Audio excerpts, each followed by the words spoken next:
मंडळी, नुकतंच संसदेत लोकसभेचं अर्थसंकल्पीय अधिवेशन पार पडलं। या अधिवेशनात अनेक महत्त्वाच्या मुद्द्यांवर चर्चा झाली। मात्र एका मुद्द्यावरून चर्चा थेट वादात बदलली। तो मुद्दा होता माजी लष्कर प्रमुख जनरल मनोज मुकुंद नरवणे यांच्या पुस्तकाचा उल्लेख। काँग्रेस नेते राहुल गांधी यांनी या पुस्तकातील काही संदर्भ संसदेत वाचून दाखवण्याचा प्रयत्न केला। मात्र त्यावेळी संरक्षण मंत्री राजनाथ सिंह आणि केंद्रीय गृहमंत्री अमित शाह यांनी जोरदार आक्षेप घेतला आणि राहुल गांधींना ते संदर्भ वाचू दिले नाहीत। राहुल गांधींचा दावा होता की या पुस्तकात संरक्षण मंत्री आणि पंतप्रधानांबाबत उल्लेख करण्यात आलाय। यावर प्रत्युत्तर देताना संरक्षण मंत्री राजनाथ सिंह यांनी स्पष्ट केलं की संबंधित पुस्तक अजून प्रकाशितच झालेलं नाही, त्यामुळे संसदेत मोठा गोंधळ निर्माण झाला। याच पार्श्वभूमीवर माजी जनरल नरवणे यांचं 4 स्टार्स ऑफ डेस्टिनी हे पुस्तक सध्या वादाच्या भोवऱ्यात अडकलेलं दिसतंय। अनेक प्रश्न देखील उपस्थित होत आहेत। म्हणूनच नेमकं या पुस्तकात काय आहे, या पुस्तकामुळे संसदेत एवढा गोंधळ का उडाला आणि राहुल गांधी नेमकं काय म्हणाले, याची सविस्तर माहिती सांगणारा हा व्हिडिओ। नमस्कार, मी हर्षदा आणि तुम्हाला तर माहितीये आपला विषयच भारी आहे। मंडळी, सोमवारी लोकसभेत विरोधी पक्षनेते राहुल गांधी यांनी माजी लष्कर प्रमुख जनरल मनोज नरवणे यांच्या अप्रकाशित आत्मचरित्राचा संदर्भ देत भाजप सरकारवर जोरदार टीका केली। हे आत्मचरित्र म्हणजे 4 स्टार्स ऑफ डेस्टिनी। या पुस्तकाच्या उल्लेखामुळे लोकसभेत मोठा गदारोळ पाहायला मिळाला। या आत्मचरित्रातील काही मुद्द्यांचा आधार घेत राहुल गांधी यांनी केंद्र सरकारवर आरोपांची झोड उठवली। त्यांनी पुस्तकावर आधारित एका लेखातील उतारे संसदेत वाचून दाखवण्याचा प्रयत्न केला। मात्र यावर आक्षेप घेत संरक्षण मंत्री राजनाथ सिंह आणि केंद्रीय गृहमंत्री अमित शाह यांनी थेट हस्तक्षेप करत राहुल गांधींना थांबवण्याचा प्रयत्न केला। यामुळे सत्ताधारी आणि विरोधी पक्षांमध्ये तीव्र खडाजंगी झाली आणि वाढत्या गोंधळामुळे सभागृहाचं कामकाजही थांबवावं लागलं। राष्ट्रपतींच्या अभिभाषणावरील आभार प्रस्तावावर बोलताना राहुल गांधी यांनी माजी लष्कर प्रमुख एम नरवणे यांच्या एका अप्रकाशित पुस्तकातील आठवणींचा उल्लेख केला। यावर सत्ताधारी पक्षाच्या खासदारांनी संसदीय नियमांचा दाखला देत अप्रकाशित पुस्तकांचा संदर्भ देण्यास तीव्र विरोध केला। या घटनेनंतर नरवणे आणि त्यांचं पुस्तक पुन्हा एकदा राजकीय चर्चेच्या केंद्रस्थानी आलं। काँग्रेसकडून पुस्तकातील काही मजकूर सोशल मीडियावर शेअर केल्यानं हा वाद आणखीन चिघळला। खरं तर मंडळी, राष्ट्रपतींच्या अभिभाषणावर चर्चा करताना भाजप खासदार तेजस्वी सूर्या यांनी काँग्रेसवर टीका करत विरोधकांच्या देशभक्तीवर प्रश्नचिन्ह उपस्थित केलं होतं। याच टीकेला उत्तर देण्यासाठी राहुल गांधी यांनी जनरल मनोज नरवणे यांच्या 4 स्टार्स ऑफ डेस्टिनी या पुस्तकाचा आधार घेतला। कोण देशभक्त आहे आणि कोण नाही हे यातून स्पष्ट होईल असं म्हणत राहुल गांधी यांनी पुस्तकातील तपशील वाचायला सुरुवात केली आणि इथूनच वादाला सुरुवात झाली। लोकसभेत राहुल गांधी म्हणाले, मी इथं सादर करत असलेली माहिती माजी लष्कर प्रमुख नरवणे यांच्या अप्रकाशित आत्मचरित्रातली आहे। तुम्ही नीट ऐका, म्हणजे कोण देशभक्त आहे आणि कोण नाही हे नक्की समजेल। 4 चीनी रणगाडे भारतीय हद्दीत घुसले होते आणि ते डोकलाममध्ये कड्यावर चढत होते। ही माहिती मी त्यांच्या पुस्तकाचा उल्लेख असलेल्या एका लेखातून देतोय। या विधानानंतर सभागृहात प्रचंड गोंधळ उडाला। यावर प्रतिक्रिया देताना संरक्षण मंत्री राजनाथ सिंह यांनी विचारणा केली की हे आत्मचरित्र औपचारिकरित्या प्रकाशित झालं आहे का?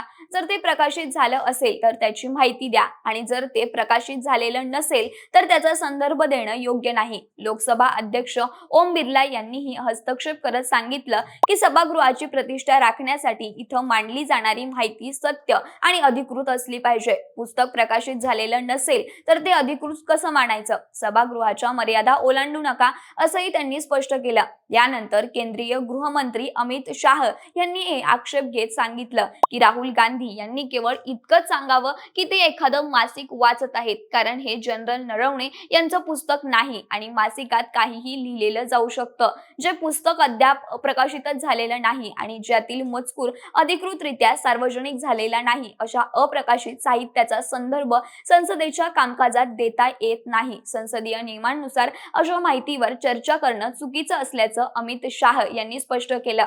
याचबरोबर मंगळवारी सभागृहाचं कामकाज संपल्यानंतर या मुद्द्यांवर माध्यमांशी बोलताना राहुल गांधी म्हणाले की त्यांना फक्त जनरल नरवणे यांच्या पुस्तकातील एका मासिकातील वृत्ताचा उल्लेख करायचा होता। नरवणे यांनी 4 स्टार्स ऑफ डेस्टिनी हे आत्मचरित्र लिहिलंय। या अप्रकाशित आत्मचरित्रावर द कॅरव्हॅनने अलीकडेच कव्हर स्टोरी केली होती। हे पुस्तक पेंग्विन प्रकाशन संस्थेला प्रकाशित करायचं होतं। ते सुमारे 1.5 वर्षांपासून संरक्षण मंत्रालयाच्या मंजुरीच्या प्रतीक्षेत आहे।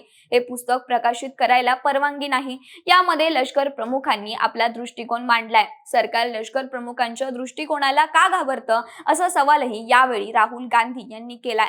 दरम्यान ज्यामुळे हा सगळा वाद पेटला त्या पुस्तकात असा मजकूर आहे की गलवानमधील हिंदुस्थान चीन संघर्षावर डोकलाम इथं उद्भवलेल्या थराराची ही माहिती आहे। केंद्र सरकारच्या निर्णायकी व बेजबाबदार कारभाराची पोलखोल करणारी ही घटना आहे। माजी लष्कर प्रमुख जनरल मनोज नरवणे यांच्या पुस्तकात दिलेल्या उल्लेखानुसार हा संपूर्ण घटनाक्रम असा घडल्याचं नमूद करण्यात आलंय की 31 ऑगस्ट 2020 रोजी रात्री सुमारे 8:15 वाजता भारतीय लष्कराच्या नॉर्दर्न कमांडचे प्रमुख लेफ्टनंट जनरल योगेश जोशी यांनी तत्कालीन लष्कर प्रमुख जनरल मनोज नरवणे यांना फोन केला। त्यांनी माहिती दिली की चीनी सैन्याचे 4 रणगाडे पूर्व लडाख मधील रेचिनला परिसरातून भारतीय सीमेच्या दिशेने पुढे सरकतायत। परिस्थितीचं गांभीर्य ओळखून नरवणे यांनी तात्काळ संरक्षण मंत्री राजनाथ सिंह यांच्याशी संपर्क साधण्याचा प्रयत्न केला, मात्र त्यांच्याकडून तत्काळ कोणताही प्रतिसाद मिळाला नाही। यानंतर नरवणे यांनी राष्ट्रीय सुरक्षा सल्लागार अजित डोवाल, चीफ ऑफ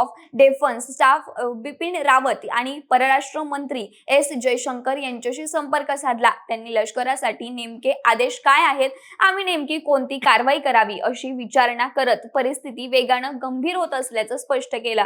मात्र यावेळी कोणताही ठोस निर्णय किंवा स्पष्ट आदेश त्यांना मिळाला नाही। वरिष्ठ पातळीवरून आदेश येईपर्यंत गोळीबार करू नका इतकंच त्यांना सांगण्यात आलं। दरम्यान प्रत्येक मिनिटाला परिस्थिती अधिकच तणावपूर्ण होत होती। बराच वेळ उलटून गेल्यानंतर लेफ्टनंट जनरल योगेश जोशी यांनी पुन्हा एकदा नरवणे यांना फोन केला, मात्र सरकारकडून अद्याप स्पष्ट सूचना मिळाल्या नाहीत असं नरवणे यांनी त्यांना सांगितलं। एकीकडे शत्रूची हालचाल सुरू होती तर दुसरीकडे सरकारकडून ठोस आदेश मिळत नसल्यानं भारतीय लष्कर अडचणीत सापडले होते। अखेर रात्री सुमारे 10 वाजता संरक्षण मंत्री राजनाथ सिंह यांनी जनरल नरवणे यांना फोन केला। तुम्हाला जी कारवाई योग्य वाटेल ती करा असा संदेश पंतप्रधान नरेंद्र मोदी यांचा असल्याचं राजनाथ सिंह यांनी नरवणे यांना सांगितल्याचा उल्लेख या पुस्तकात करण्यात आलाय। एकूण परिस्थिती अशी होती की त्यावेळी चीनला तातडीने आणि ठोस उत्तर देण्याची गरज होती, मात्र सरकारकडून निर्णयासाठी तब्बल 2.25 तासांचा विलंब झाला। रात्री 10 वाजता फोन आला खरा, पण अंतिम निर्णयाची संपूर्ण जबाबदारी थेट लष्करावरच टाकण्यात आली। त्यामुळे पुढे जे काही घडलं त्याची जबाबदारी ही लष्करावरच येणार होती। सरकारकडून कोणतेही स्पष्ट आदेश देण्यात आले नाहीत, तसंच ठोस भूमिका देखील घेतली गेली नाही। परिणामी या संपूर्ण प्रसंगात लष्कराला एकटं पाडण्याचं चित्र निर्माण झालं। या परिस्थितीचं वर्णन करताना माजी लष्कर प्रमुख मनोज नरवणे यांनी आपल्या आत्मचरित्रात माझ्या हाती एक गरम बटाटा देण्यात आला होता, पुढे जे काही होणार होतं त्याची सगळी जबाबदारी माझ्यावरच आली होती अशा शब्दात भावना व्यक्त केल्याचा उल्लेख करण्यात आलाय।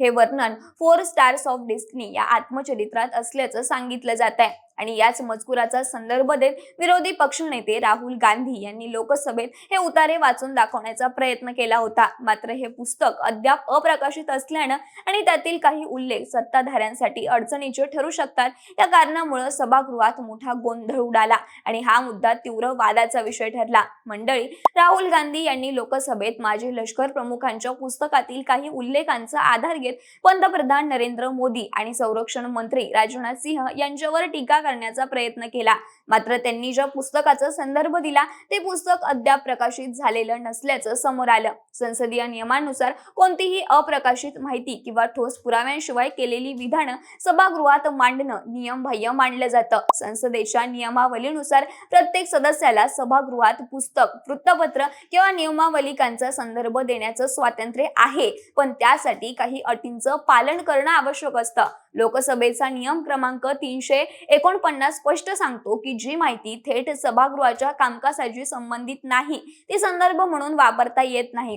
तसंच राज्यसभेचे माजी सरचिटणीस VK अग्निहोत्री यांच्या मते कोणत्याही पुस्तकातील उतारे संसदेत मांडायचे असतील तर आधी त्याची नोटीस देणं आणि लोकसभा अध्यक्षांची परवानगी घेणं आवश्यक असतं। मात्र राहुल गांधी यांनी अशा पुस्तकांचा संदर्भ दिला जे अद्याप सार्वजनिकच झालेला नाही। त्यामुळे या प्रकरणात तांत्रिक आणि संसदीय पेच निर्माण झाला। जर एखाद्या सदस्याने जाणीवपूर्वक चुकीची माहिती दिली किंवा संसदीय नियमांचं उल्लंघन केलं तर ते प्रकरण संसदेच्या विशेषाधिकारी समितीकडे पाठवण्यात येतं। या समितीला चौकशीचे पूर्ण अधिकार असतात। चौकशी संबंधित सदस्य दोषी आढळला आणि त्याने सभागृहाची दिशाभूल केल्याचं सिद्ध झालं तर त्याचं सदस्यत्व रद्द करण्याची शिफारस सुद्धा केली जाऊ शकते. संसदेची प्रतिष्ठा आणि कामकाजाची शिस्त टिकवण्यासाठी हे नियम अत्यंत कठोरपणे राबवले जातात. त्यामुळे राहुल गांधी यांनी वापरलेल्या या संदर्भामुळे त्यांच्या खासदारकी समोर कायदेशीर अडचणी उभ्या राहणार का, हे पाहणं आता महत्त्वाचं ठरणार आहे. दरम्यान या गोंधळाच्या वेळी विरोधी पक्षांच्या काही खासदारांनी लोकसभा अध्यक्षांच्या दिशेनं कागदपत्र फेकली होती. या गैरवर्तनामुळे काँग्रेसच्या 7 आणि माकपच्या एका खासदारासह एकूण 8 विरोधी खासदारांना संपूर्ण अर्थसंकल्पीय अधिवेशनासाठी निलंबित करण्यात आलंय. मंडळी, माजी जनरल मनोज मुकुंद नरवणे यांच्या अप्रकाशित आत्मचरित्राबाबत तुमचं काय मत आहे? राहुल गांधी यांनी लोकसभेत या पुस्तकाचा उल्लेख करत ते वाचण्याचा प्रयत्न करणं तुमच्या मते योग्य होतं की अयोग्य होतं, हे कमेंटमध्ये नक्की सांगा आणि सोबतच आपल्या विश्वासभारीच्या YouTube चॅनलला सबस्क्राईब करायला विसरू नका. धन्यवाद.